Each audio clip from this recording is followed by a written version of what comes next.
ఎంత మాత్రమని ఎవరు తలచినా అంత మాత్రమే నీవన్నాడు పురందరదాస్. எவர் உன்னை எம்மாத்திரம் என்று எண்ணுகின்றனரோ அம்மாத்திரமே நீ என்று இறைவனை குறிப்பிட்டார் దైవం రెండు புரந்தரதாசர். చేస్తాడు, இறைவன் இரண்டையும் செய்கிறான். కీడు చేస్తాడు, మేడు చేస్తాడు. தீமையும் செய்கிறான், நன்மையும் செய்கிறான்.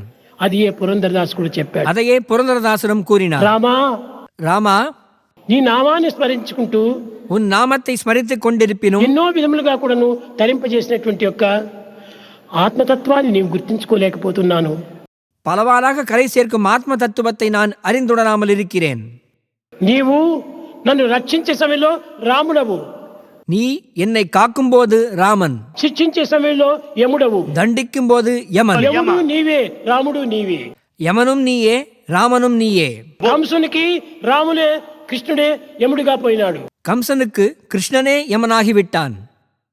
కానీ కంస దూతలుగా నిన్నటువంటి వాళ్ళంతా రాములుగా నిలిచాడు. ஆனால் கம்சனின் தூதுவர்களுக்கு இறைவனாக కనుక விளங்கினான். మనం ఏ ఒక్కదాని కూడాను దేవుడు వేరు, కీడు చేసిన వాడు, మేడు చేసిన వాడు అని అనుకోకండి. எனவே இறைவன் ஏதோ நல்லதை செய்பவன் கெட்டதை செய்பவன் என்று எண்ணாதீர்கள். కీడు చేస్తాడు, మేలు చేస్తాడు. தீமையும் செய்கிறான், நன்மையும் செய்கிறான். ప్రహ్లాదునికి మేలు చేశాడు, பிரகலாதனுக்கு நன்மை செய்தான். హిరణ్యకశిపునికి కీడు చేశాడు. ஹிரண்யகசிபுவுக்கு தீமை హిరణ్యకశిపుని செய்தான். దృష్టిలో యముడు, ஹிரண்யகசிபுவின் பார்வையில் யமன்.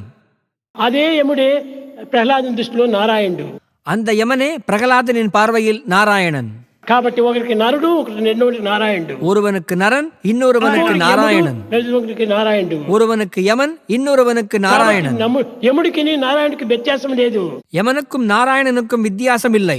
హెల్ప్ చేసినప్పుడు నారాయణుడు అవుతాడు, உதவும் போது நாராயணன், హత్య చేసినప్పుడు యముడు అవుతాడు. தண்டிக்கும் போது யமன். కానీ హత్య ఎందుకోసం చేస్తున్నాడు? எதற்காக தண்டிக்கிறான்? చెడ్డను హత్య చేస్తున్నాడు, கெட்டதை தண்டிக்கிறான், మంచిగా హెల్ప్ చేస్తున్నాడు. நல்லதுக்கு உதவுகிறான். Ever hurt never. Help ever, hurt never.